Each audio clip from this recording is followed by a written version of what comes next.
दोस्तों नमस्कार। स्वागत है आपका हमारे चैनल में। दोस्तों 27 जून को पीएम मोदी ने भोपाल के रानी कमलापति रेलवे स्टेशन पर 5 वंदे भारत ट्रेनों को हरी झंडी दिखाई। दोस्तों क्या आपने कभी सोचा है पीएम मोदी ही क्यों लॉन्च करते हैं वंदे भारत? गांधी से लेकर मोदी तक कैसे होता रहा ट्रेनों का राजनीतिक इस्तेमाल। दोस्तों आइए आज हम बात करते हैं इसी विषय पर। और यदि आप हमारे इस चैनल पर नए हैं तो दोस्तों सबसे पहले इस चैनल को सब्सक्राइब करना ना भूलें। 15 फरवरी 2019 नई Delhi railway station. PM Modi ने प्लेटफॉर्म से जैसे ही हरी झंडी दिखाई, देश की पहली वंदे भारत एक्सप्रेस चल पड़ी। 27 जून 2023 भोपाल का रानी कमलापति रेलवे स्टेशन।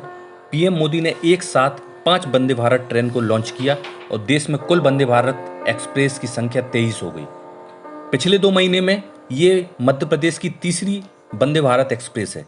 इससे पहले 1 अप्रैल 2023 को दिल्ली के लिए वंदे भारत लॉन्च हुई थी। गौरतलब है कि इसी साल मध्य प्रदेश में विधानसभा चुनाव होने हैं। दोस्तों 16 अप्रैल 1853 को भारत की पहली ट्रेन बॉम्बे के पोरबंदर से ठाणे के बीच चली थी। जल्दी ही देश में ट्रेन का जादू बोलने लगा। इसकी पॉपुलैरिटी की वजह से बहादुर शाह जफर ने कहा था, अगर हम दोबारा भारत के बादशाह बनते हैं तो ये हमारा वादा है कि भारत के व्यापारियों को शासन की तरफ से रेलवे लाइन मुहैया कराई जाएगी ताकि वो सारे देश में खुलेआम तिजारत कर सकें। दोस्तों दक्षिण अफ्रीका के पीटर मैरिट्सबर्ग में एक अंग्रेज ने महात्मा गांधी को फर्स्ट क्लास डिब्बे के नीचे फेंक दिया था। इसका उनके जीवन पर गहरा असर पड़ा। 1915 में वो जब भारत लौटे, ट्रेन के तीसरे दर्जे में ही पूरा देश छान मारा। कहते हैं रेलवे का जितना राजनीतिक इस्तेमाल गांधी जी ने किया उतना शायद ही किसी भारतीय नेता ने किया हो। देश की आजादी के बाद बीते 75 साल में 17 बार लोकसभा चुनाव हुए। इस दौरान 15 प्रधानमंत्री बने जबकि 45 रेल मंत्री बने। सिर्फ जगजीवन राम और लालू यादव ही 2 ऐसे रेल मंत्री हैं जिन्होंने अपने 5 साल का टर्म पूरा किया। रेलवे बोर्ड के पूर्व सदस्य विनोद माथुर मानते हैं कि इसकी वजह पूरी तरह पॉलिटिकल है।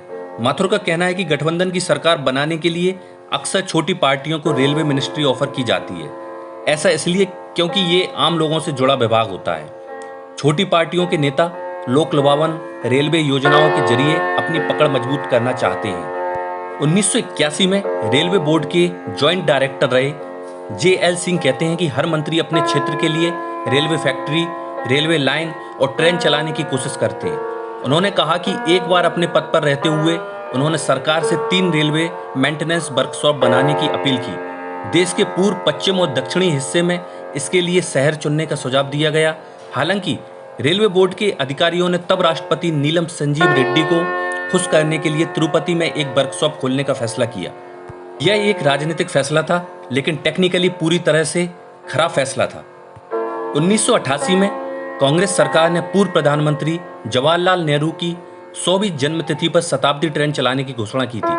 तत्कालीन रेलवे मंत्री माधवराव सिंधिया ने दिल्ली से झांसी तक पहली शताब्दी शुरू की थी। बाद में इसे भोपाल तक बढ़ा दिया गया।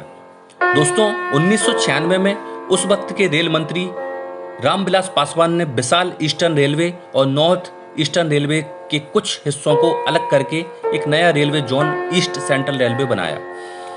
इस नए जोन का हेडक्वार्टर पासवान की कॉन्स्टिट्यूएंसी बिहार के हाजीपुर को बनाया गया।